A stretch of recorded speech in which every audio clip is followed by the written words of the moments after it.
मेरे प्यारे बच्चों देखिए, हम अब संस्कृत व्याकरण में या हिंदी व्याकरण जो भी पढ़ेंगे उसको वर्णमाला से शुरू करेंगे। ठीक है, तो हिंदी में आप लोगों ने पढ़ा है, संस्कृत को वर्णमाला पढ़ना है। ठीक है, और उसके लिए क्या है हमारे पास, महेश्वर सूत्र है। क्या है? महेश्वर सूत्र।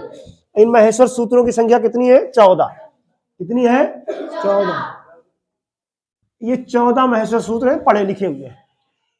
हम जब महेश्वर सूत्र को पढ़ते हैं तो पहला तो वर्ड होता ही है, ठीक है ना, वर्णमाला में पहला वर्ड होता ही है, लेकिन ये जो अंतिम शब्द होता है वो उसको गिना जाता नहीं है। इसको क्या बोलते हैं? इत बोलते हैं। क्या बोलते हैं? इत। अच्छा की बुक है, इसमें देखिए सब कुछ दिया हुआ है। तो ये क्या कहलाते हैं? इत कहलाते हैं। ये जो अंतिम अक्षर होते हैं इत कहलाते हैं। क्या? इत। ठीक है, अंतिम अक्षर।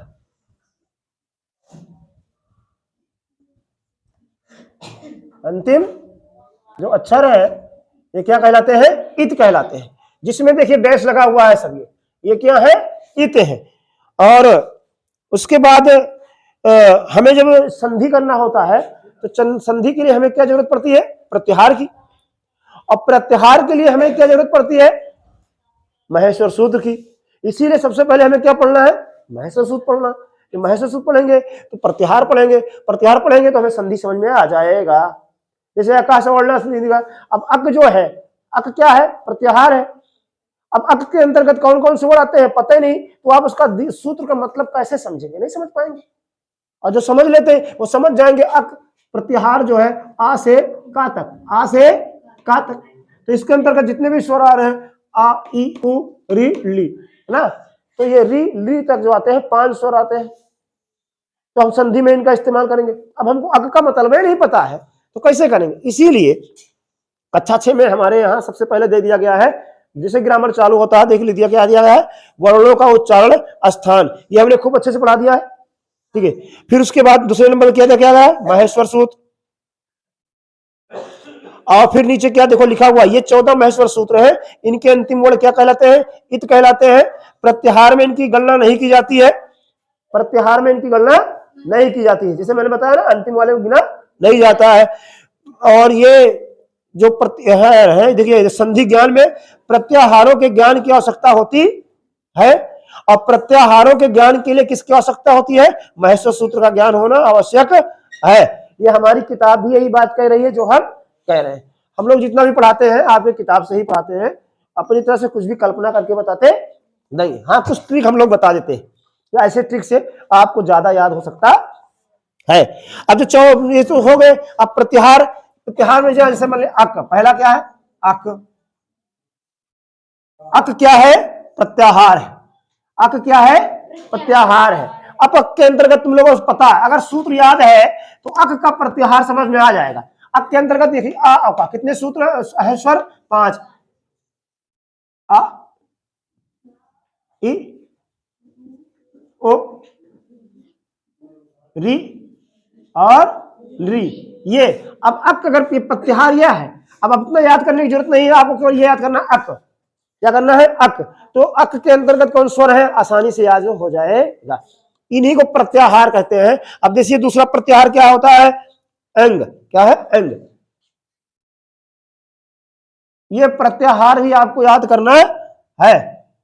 ये अब ये इत है, प्रत्याहार में इसकी गिनती नहीं होती, अंतिम शब्द की गिनती नहीं होती है, वो इत उनको कहते हैं। अंग। इसके अंतर्गत कौन कौन से शब्द है? अब देखिए ये क्या कह रहा? एंग। ये एंग, ये हो रहा ना, ये शब्द दिया गया। ये इसके अंतर्गत कितने? दो ही स्वर है, ए और ओ। कौन कौन से है? ए और कौन है? ओ। ये बात समझिएगा। फिर है एच। क्या है? एच। एच, एच कह सकते हैं। एच क्या? एच। जो एच है, एच अब यहीं से शुरू देखो, ए और चा, इसके अंतर कितने हैं? 4 है। कितने स्वर है? 4 है। ए ओ, ठीक है, ए और आओ, ए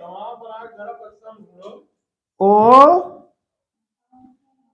फिर क्या है? ए, फिर कौन है? आओ।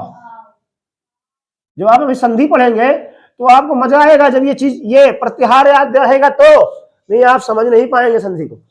और संस्कृत में संधि समझना आसान है नहीं है।